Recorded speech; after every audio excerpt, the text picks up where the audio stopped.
Once we have generated phylogenetic trees from our given data, last step is to find out evaluation of our generated phylogenetic trees.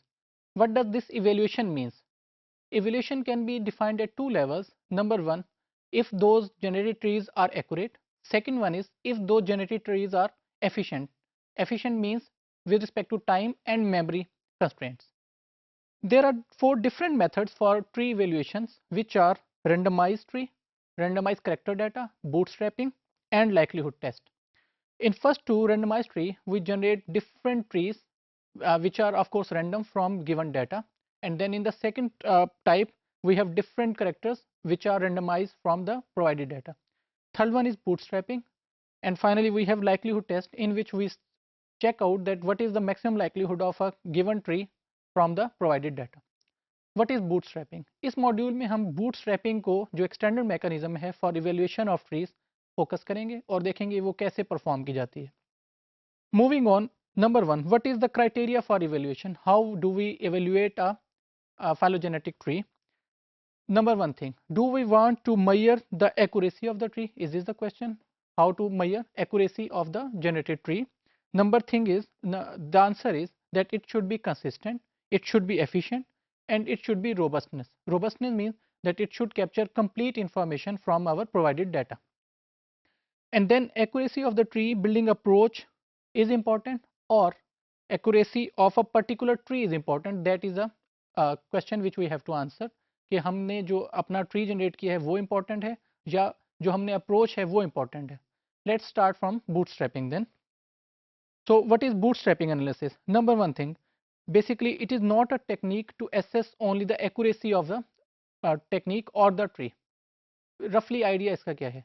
What we do, we have some given data, we have generated phylogenetic tree against that data. Now what we do, we take some artificial data and we try to build trees from that artificial data. अब हमारे पास दो type के tree हैं, एक वो जो real data पे हैं, सेकेंड वन जो आर्टिफिशियल डाटा के हैं. और फाइनली हम क्या करते हैं, we try to compare these two trees. So if those trees based on real data and artificial data they are equal or similar, then we say that our generated tree is very good, otherwise it's not good. So what are the steps then? For artificial data, what we need a model which can generate many number of trees. So that is one step, and once we have many number of trees on artificial domain and similarly on real domain, then we try to compare them. So what is happening here is, for bootstrapping, if I said for definition, I would say that it allows an inference of the variability in an unknown distribution from which data was drawn. So what happened? We have data and we have unknown distributions, like we have many trees available from that artificial data. Moving on, if I say procedure, what will be the procedure? Again, procedure will be simple. Number one, we will try multiple sequence alignment, and then we will see out which are the common sequences. Then we will make our tree, which is again a common thing, that first we have done multiple sequence alignment, we have generated the tree, then we will generate some artificial data which would be of the same size as the original data, and then we will do MSA and tree building from that artificial data.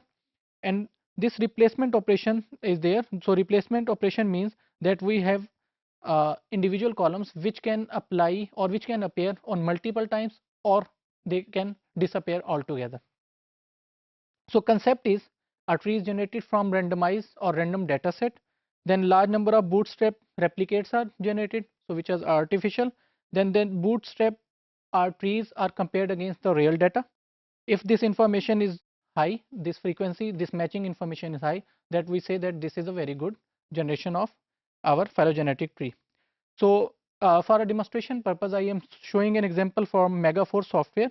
So what it will show, that percentage of times that a given clade is supported inside a phylogenetic tree, if that percentage is high, for example in our example, if it is more than 70%, we will say that it is a very good estimate. If it is less than 70, we say that it is not a good estimate. I will continue with this example. What is happening here?